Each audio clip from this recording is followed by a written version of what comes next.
What are the Mexican authorities bracing for? What are they up against in the next couple of days, weeks, months? El Mencho is widely considered the most dangerous cartel boss alive. But when his most trusted right-hand man dared to betray him, what happened next left all of Mexico in shock. One of the factions of the Sinaloa Cartel has an alliance now with the Jalisco New Generation Cartel, and that's causing violence to really go up across Mexico. Even before yesterday's death of El Mencho, Sinaloa itself saw over 400% increase in homicides in the state. This was not just a killing. What El Mencho ordered was so unspeakably brutal that even hardened investigators could not believe what they were looking at. Most people who cross El Mencho disappear. El Cholo was not that lucky. His story is one of the most disturbing things to ever come out of Mexico's cartel wars. And once you hear it, you will not forget it. Mexico has long been home to some of the most powerful and dangerous criminal organizations in the world. For decades, names like the Sinaloa Cartel and its infamous leader, Joaquín El Chapo Guzmán, dominated international headlines.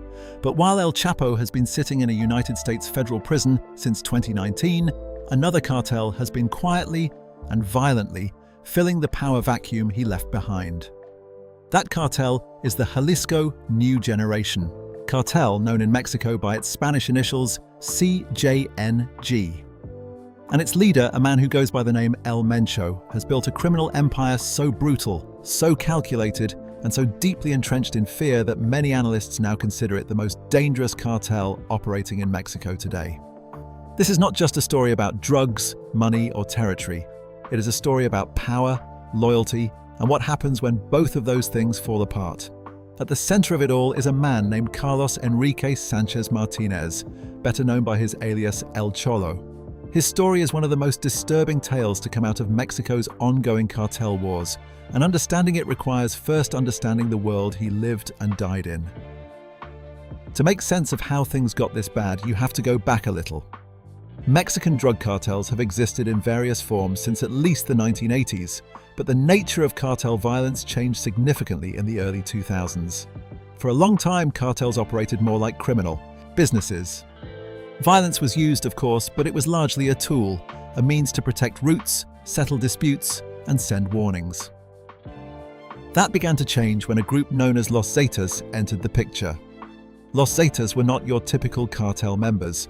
They were originally a group of highly trained Mexican army deserters who had been recruited by the Gulf Cartel to serve as its armed wing.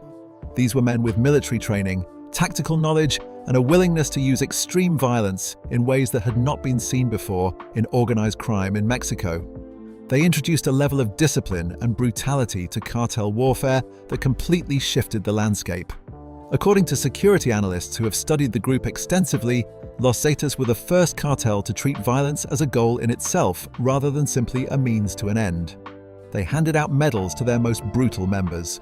They left mutilated bodies hanging from bridges and displayed on public streets, not to hide what they had done, but specifically so that people would see it.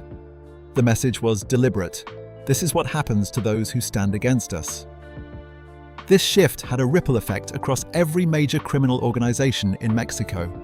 Once one group demonstrated that extreme public violence could be used as a form of control and intimidation, others followed. The era of militarized cartel warfare had begun, and it was into this world that the Jalisco New Generation Cartel was born. The man behind the CJNG is Nemesio Ruben Oseguera Cervantes, known to almost everyone simply as El Mencho. His life story reads like something out of a film, though there is nothing glamorous about it in reality. He grew up in poverty in the state of Jalisco in western Mexico, and like many young men from similar backgrounds, he found his way into the drug trade relatively early. What makes El Mencho unusual, however, is that somewhere along the way, he also spent a brief period working as a police officer. According to reports, he never had any genuine intention of staying on the right side of the law. Instead, he used that time to study how law enforcement operated, its tactics, its structures, its weaknesses. That knowledge would later prove useful when he began building his own organization. Before he ran his own cartel, El Mencho worked as a hired gun, a sicario, for a group known as the Millennial Cartel. It was during this period that he crossed paths with Carlos Enrique Sanchez Martinez, El Cholo. The two men worked together, both serving as enforcers and gunmen for the same organization. They were protecting the Millennial Cartel's leader at the time, a man known as El Maradona, whose real name was Armando Valencia Cornelio. For a period, El Mencho and El Cholo were on the same side, working toward the same ends, answering to the same boss. That dynamic changed in 2009. The Millennial Cartel collapsed following the arrest of El Maradona, and the organization essentially fell apart. El Mencho, however, was not the type of man to simply disappear. He saw an opportunity in the chaos and seized it. He took over one of the Millennial Cartel's remaining factions, a group called Los Matazetas, which translates roughly to the Zeta Killers. With that move, El Mencho stepped out of the shadows and began his rise as a cartel boss in his own right. He brought several trusted men with him as he made that transition, and one of those men was El Cholo. That same year, El Mencho formally established the Jalisco New Generation Cartel. From the very beginning, the organization was built on the same militarized model that Los Zetas had introduced years earlier. The CJNG dressed and operated like a paramilitary force. Its members wore tactical gear, carried high-caliber weapons, and moved with the kind of coordination you would expect from a trained military unit rather than a street gang. They also built what are sometimes described as homemade armored vehicles, essentially improvised tanks welded together from steel and mounted with heavy weapons. The branding was intentional. The four letters CJNG were worn visibly on vests and uniforms. The organization wanted to be recognized, feared, and respected in equal measure. What set the CJNG apart from other cartels, beyond its firepower, was its willingness to go further than almost anyone else. Other organizations had long had an unwritten rule about avoiding direct confrontation with the Mexican military and government. The CJNG tore up that rule entirely. In one of the most brazen attacks in the history of Mexico's drug war, CJNG gunmen shot down a military helicopter using a rocket-propelled grenade. That single act sent a message to the entire country and to the world that this was a cartel that recognized no limits and feared no authority. The violence that the CJNG carried out under El Mencho's leadership was not random or undisciplined. According to analysts who study organized crime in the region, it was strategic. By making its brutality as visible and as shocking as possible, the cartel created a climate of fear that gave El Mencho enormous leverage, not just over rival criminal organizations, but over politicians, government officials, and entire communities. The goal, as one security analyst put it, was never solely about money. It was about power and the ability to sit across from government figures and negotiate from a position of absolute terror. By the time the CJNG had firmly established itself in the early 2000s, El Mencho was one of the most wanted men in the world. The United States Drug Enforcement Administration placed a $10 million bounty on his head, a figure that reflects just how seriously American law enforcement viewed the threat he represented. And yet, despite that, he remained free, operating from within Mexico, surrounded by loyal men who had every reason to protect him and every reason to fear what would happen if they did not. It was into this environment that El Cholo had embedded himself, serving as El Mencho's most trusted enforcer, his top assassin, and his personal bodyguard. He had seen firsthand what El Mencho was capable of. He knew better than almost anyone alive what happened to those who betrayed him or stepped out of line. And yet, despite all of that knowledge, El Cholo made a decision that would set in motion a chain of events ending in one of the most disturbing deaths in the entire history of Mexico's cartel wars. To understand why El Cholo's story ended the way it did, you have to understand who he was before things went wrong. He was not an outsider who stumbled into the world of organized crime by accident. He was not someone who was coerced or manipulated into joining a cartel against his will. Carlos Enrique Sanchez Martinez was a willing and active participant in one of the most violent criminal organizations on the planet. And for a long time, he was very good at what he did. His connection to El Mencho went back years to a time before either of them held any real power or status. As mentioned, the two men first crossed paths while working as sicarios, hired assassins and enforcers for the Millennial Cartel. Their shared job was to protect the organization's leader, Armando Valencia Cornelio, known as El Maradona. In that world where trust is rare and loyalty is everything, working alongside someone in that capacity for an extended period creates a bond of sorts. You get to know how a person thinks, how they react under pressure, what they are capable of, and what they value. El Cholo and El Mencho spent years in each other's company during this period, and by most accounts, they developed something that at least resembled a close working relationship. When the Millennial Cartel collapsed in 2009 and El Mencho made his move to establish the CJNG, El Cholo went with him. That decision alone tells you something about where El Cholo stood. He was not a foot soldier who simply got reassigned. He was one of a small number of trusted men that El Mencho chose to bring into his new operation from the very beginning. That is a significant distinction. In the cartel world, being part of a leader's inner circle from the outset carries enormous weight. It means you were trusted at a moment when trust was hardest to come by, during the chaotic and dangerous process of building something new from the ruins of something that had just fallen apart. Within the CJNG, El Cholo quickly established himself as one of the organization's most important figures. His role was not administrative or logistical. He was El Mencho's top assassin, and perhaps more significantly, his personal bodyguard. Protecting the boss in an organization like the CJNG is not a job that gets handed to someone based on seniority or loyalty alone. It requires a very specific kind of person, someone ruthless enough to do whatever is necessary without hesitation, disciplined enough to follow orders without question, and trusted enough to be physically present with the most valuable and vulnerable person in the entire operation. El Cholo was all of those things, and for a long time he fulfilled that role without any apparent friction. His position came with obvious benefits. Being El Mencho's right-hand man meant access to money, status, and protection that most people within the organization could only dream about. But it also meant being present for, and often directly involved in, the full range of horrors that the CJNG carried out during those years. The cartel's approach to violence was not subtle. Where other organizations had historically tried to dispose of bodies quietly, the Sinaloa Cartel, for example, had a figure known as the Soap Master, who reportedly dissolved thousands of corpses in acid to make them disappear. The CJNG operated on the opposite principle entirely. They wanted their violence to be seen. Bodies were left hanging from bridges. Videos of torture and executions were filmed and posted online for anyone to find. This was not carelessness or lack of discipline. It was a deliberate strategy and a deeply effective one. The message was simple. This is what we do, and we want you to know about it.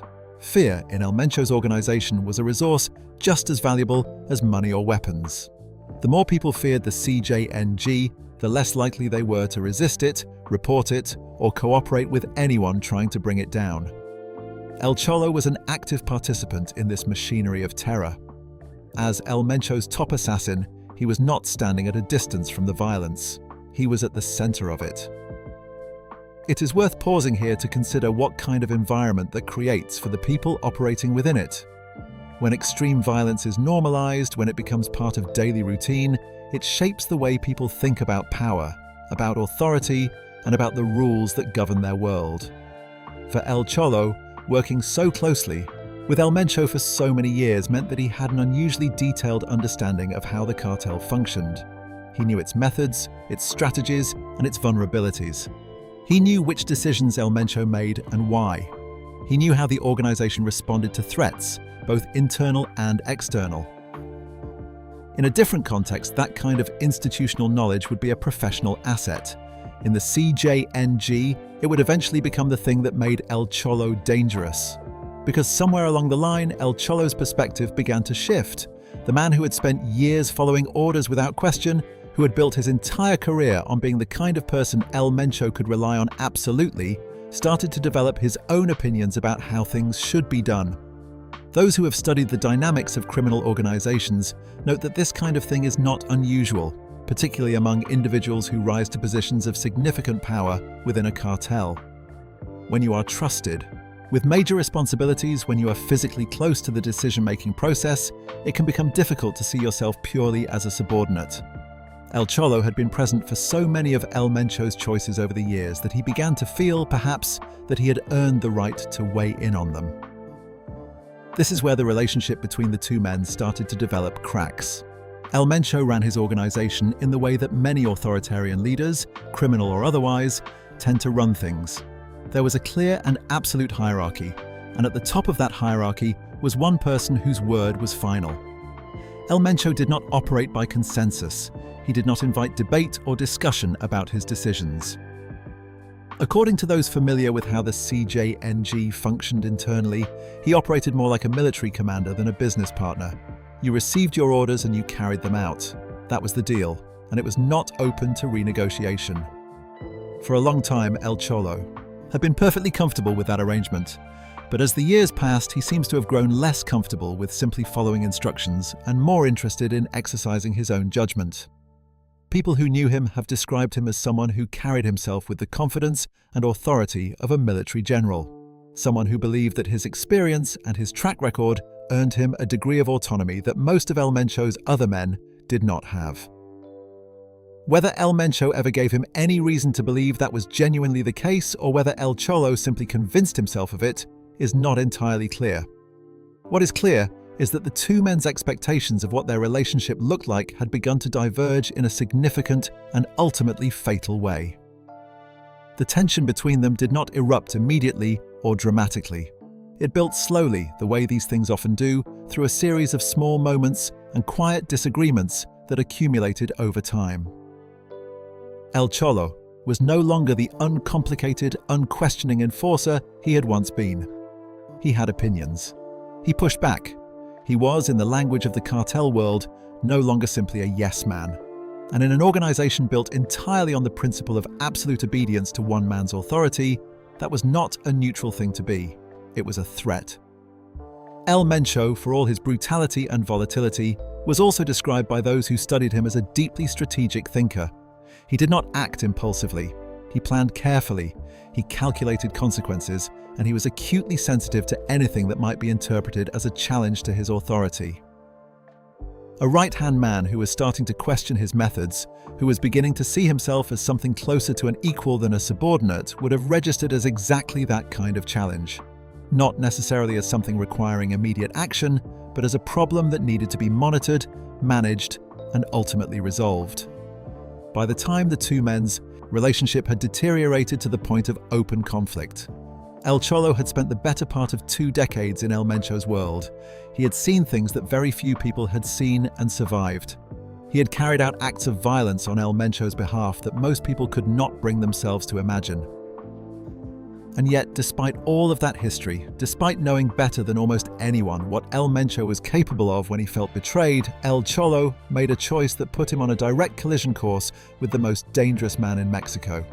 What followed would confirm everything that anyone had ever feared about what the CJNG was willing to do to those it considered traitors. The moment El Cholo stopped being a loyal subordinate and started acting on his own judgment, the clock began ticking. In most organizations, a falling out between a senior employee and his boss might result in a resignation, a dismissal, or at worst a legal dispute. In the CJNG, it resulted in a war, and not a metaphorical one. The first concrete sign that El Cholo had decided to operate outside the boundaries El Mencho had set in when he began carrying out assassinations without authorization. From El Cholo's perspective, this may not have felt like an act of rebellion at first. He had spent years at El Mencho's side.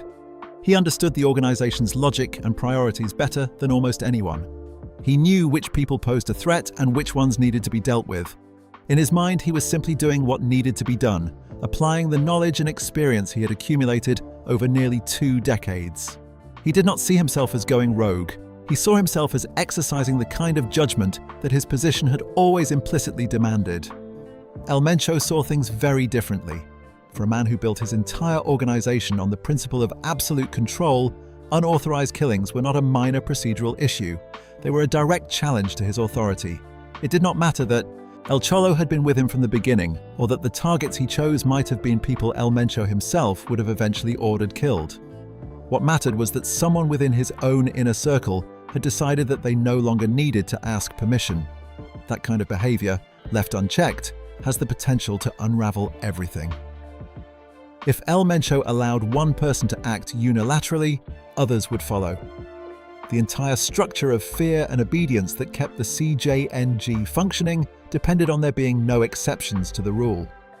The situation came to a head when the cartel's financial operator, a man named Marcos Hernandez, reported El Cholo's unauthorized actions to El Mencho. This was the internal check that El Mencho's organization relied upon, men watching other men, reporting upwards, keeping the hierarchy intact. When Marcos made that report, El Mencho called El Cholo in to discuss what had happened. It was, at that point, still theoretically possible for the situation to be resolved. El Cholo could have backed down, acknowledged that he had overstepped, and returned to his role as a loyal subordinate. That would have been the rational response, and almost certainly the one that kept him alive. He did not do that. Instead of showing remorse or deference, El Cholo was furious, not at El Mencho, but at Marcos for reporting him. In El Cholo's mind, the real betrayal was not his own unauthorized actions, but the fact that someone had gone to El Mencho behind his back. His response to that perceived betrayal was swift and decisive. He tracked down Marcos Hernandez, shot him in his car, and set the vehicle on fire. Killing the man who had reported him was, in every possible sense, the worst thing El Cholo could have done. It was not just an act of violence. It was a direct message to El Mencho that El Cholo considered himself above the rules that governed everyone else in the organization. It was a declaration that he would not be held accountable through the normal channels of cartel discipline. And El Mencho received that message exactly as it was intended. Whatever small possibility had existed of pulling back from the edge vanished entirely in the moment Marcos Hernandez died. El Mencho declared open war on El Cholo. Most people in El Cholo's position, faced with the full force of the CJNG turned against them, would have run. Getting as far away from Jalisco as quickly as possible would have been the obvious move. El Cholo did not run. Instead, he did something that was either very bold or very foolish, depending on how you look at it. He formed his own cartel. The organization he created was called the Noa Plaza Cartel, and he based it in Guadalajara, the same city where the CJNG operated. He began recruiting men to his side, including, crucially, members of the CJNG itself. This was a significant development. Every man El Cholo pulled away from El Mencho's organization was both a resource for his own and a blow to his enemies. Among those who sided with El Cholo was a particularly valuable figure, Eric Valencia Salazar, known as L85, who had been serving as the CJNG's head of logistics. Losing someone in that role was not just a matter of losing a loyal foot soldier. It meant that El Cholo now had detailed knowledge of the CJNG's operational infrastructure, its supply chains, its networks, and its methods. This gave El Cholo a genuinely dangerous advantage. He had spent years at El Mencho's side, which meant he already understood how the man thought and how the organization operated at its highest levels. Now, with the head of logistics on his team, he had an even more granular picture of the CJNG's vulnerabilities. When El Mencho ordered a hit on El Cholo was able to anticipate it. He did not simply avoid the attack. He killed the commander of the hit squad. It was a humiliation for El Mencho and a signal to everyone watching that El Cholo was not going to be an easy target. The third. Streets of Guadalajara became the stage for a bloody and sustained conflict between the two organizations. Dozens of men died on both sides as the CJNG and the Noa Plaza Cartel fought for control of the city. The violence spilled outward in ways that affected people who had nothing to do with either organization. In 2018, 3 film students driving home from school were kidnapped and killed by CJNG members who mistook them for members of El Cholo's cartel. Their deaths drew widespread national outrage and brought the conflict between El Mencho and El Cholo to the attention of the broader Mexican public in a way that could not be ignored. Faced with an enemy who knew his tactics and had shown that he could not be easily eliminated, El Cholo made a further move that escalated the conflict to an entirely different level. He reached out to the Sinaloa Cartel and formed an alliance with them. The significance of that decision is difficult to overstate. The Sinaloa Cartel and the CJNG were not simply rivals, they were bitter enemies competing for control of drug trafficking routes and territory across multiple Mexican states. For El Cholo to align himself with the Sinaloa Cartel was not just a tactical decision. It was, in El Mencho's eyes, the ultimate act of treachery. A man who had been present at the founding of the CJNG, who had served as its most trusted enforcer, now standing openly alongside its greatest enemy. The alliance gave El Cholo resources and backing that he would not have had on his own. The Sinaloa Cartel was, at that point, significantly larger than the CJNG, and with their support behind him, El Cholo was able to sustain the conflict in a way that genuinely threatened El Mencho's position in Guadalajara. By early 2021, according to reports from people tracking the situation on the ground, it appeared that El Cholo might actually be winning. The Sinaloa Cartel's size and reach had given him an edge that the CJNG was struggling to counter, and with L85's logistical knowledge still at his disposal, El Cholo could consistently anticipate and respond to El Mencho's moves before they landed. For a brief period, it looked as though El Cholo had genuinely outmaneuvered the man who had once been his closest ally. He had gone from being a loyal subordinate to the founder and leader of his own rival organization. Had survived multiple attempts on his life, had stripped the CJNG of one of its most important operational figures, and had brought the Sinaloa Cartel into the fight on his side. By any measure, it was a remarkable run. But the cartel world is not a place where remarkable runs tend to last. On March 18th, 2021, El Cholo was kidnapped by CJNG sicarios. The circumstances of exactly how he was caught are not entirely clear, but the outcome was not. He was taken to a CJNG safe house, and once he was there, whatever advantage he had managed to build over the previous years counted for nothing. He was outnumbered, unarmed, and completely at the mercy of the organization he had spent the better part of 2 years trying to destroy. The first thing the CJNG did after capturing him was sit him down in front of a camera. What followed was a forced confession, delivered directly to the lens, with 3 armed men standing behind him. In it, El Cholo revealed not only the details of his rebellion against El Mencho, but also claimed that he had cooperated with Mexican law enforcement, specifically naming Omar Garcia Harfuch, who was at the time the head of Mexico City's police force, as someone who had provided him with support in exchange for information. Garcia Harfuch denied the allegations publicly and firmly, dismissing them as the false claims of a criminal. Whether or not the confession accurately reflected what had happened, its purpose was not really about establishing truth. It was about humiliation. It was about making El Cholo confirm on camera in his own words that he was a traitor, not just to El Mencho, but to the organization he had helped build. Near the end of the confession, El Cholo addressed a final message to the people who had been fighting alongside him. He told them to stop, to go home, to take care of their families, and to avoid ending up the same way he was about to. It was a grim acknowledgement of what was coming, and it was the last thing he said publicly before his ordeal entered its final and most horrific phase. What happened to El Cholo after that confession is extremely difficult to write about, and it is equally difficult to read. A warning is appropriate here. The following contains descriptions of severe violence. If that is not something you wish to continue with, this is a reasonable point to stop. El Cholo was not killed quickly. According to the autopsy that was later carried out on his body, and consistent with what was documented in the video recorded by his captors, he was tortured over a period of 2 to 3 days. The CJNG, in what is one of the most disturbing details of this entire story, had a doctor on hand throughout the process. That doctor's job was not to provide medical care in any conventional sense. It was to monitor El Cholo's condition and revive him whenever he lost consciousness, so that the torture could continue and so that he would remain aware of everything being done to him for as long as physically possible. The injuries he sustained during that period were extensive and deliberately prolonged. 7 of his toes were broken, and 1 was removed entirely. His legs were broken in multiple places, which ensured that any thought of escape or resistance was physically impossible. His ribs were broken one by one. He was stabbed and cut repeatedly. Throughout all of it, whenever his body gave out and he lost consciousness, the doctor brought him back. The process was repeated over the course of those 2 to 3 days until his body could no longer sustain it. He was ultimately killed with 3 gunshots to the head.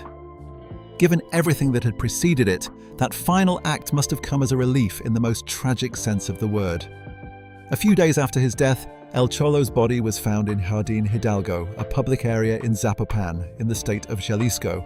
It had been wrapped in plastic and left on a bench in plain sight. Attached to it were 2 handwritten signs. One of them identified him by his alias and described him as a traitor. The placement of the body was not incidental. Leaving it in a public space, visible to ordinary people going about their daily lives, was entirely intentional. It was the CJNG delivering a message to the whole of Jalisco in the clearest and most brutal language it knew how to use. This is what happens to people who betray El Mencho. This is what the end of that road looks like. The autopsy confirmed what the video had already made evident, that El Cholo had been subjected to prolonged and deliberate torture before his death. The findings were reported widely in Mexico and drew significant national attention. At his peak, Carlos Enrique Sanchez Martinez had been one of the most feared and powerful figures in Guadalajara's criminal underworld. By the end, his body was wrapped in plastic on a park bench, identified only by a handwritten sign calling him a traitor. Following the discovery of his body, 12 members of the CJNG were arrested in connection with his murder. The war between the CJNG and the Noa Plaza cartel, which had cost dozens of lives and brought sustained violence to the streets of Guadalajara, was effectively over. El Mencho had won. But as security analysts were quick to point out, the end of that particular conflict did not mean the end of cartel violence in the region. It never does. The structures and incentives that produce this kind of violence do not disappear when one conflict is resolved. They simply reshape themselves around new tensions and new rivalries. As of the time of writing, El Mencho's own fate remains uncertain. He has not been seen publicly for an extended period, and there are persistent rumors that he died in February 2022 following a respiratory arrest in a private hospital. Those rumors have never been officially confirmed, and the CJNG has every reason to keep such information from becoming public. A cartel's power rests heavily on the perception of its leader's strength and continued presence. Acknowledging that El Mencho is dead, if he is, would invite challenges from rival organizations and potentially trigger internal power struggles that could fracture the entire organization. Whether he's alive or not, his name continues to carry an enormous amount of weight in Mexico. El Chapo, for his part, has been held in a maximum security federal prison in the United States since 2019 and is serving a life sentence.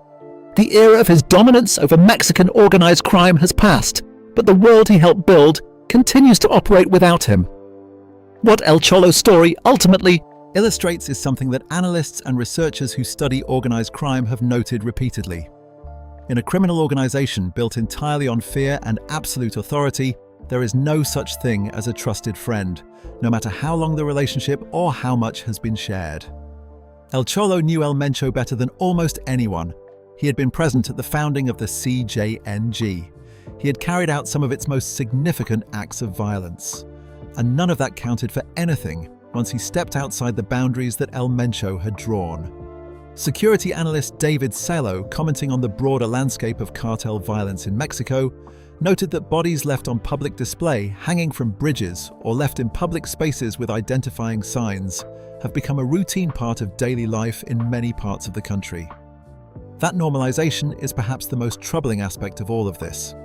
What happened to El Cholo was reported as news, discussed, analyzed, and then largely moved on. Because in the context of Mexico's ongoing cartel wars, even something this extreme has become part of a recognizable pattern.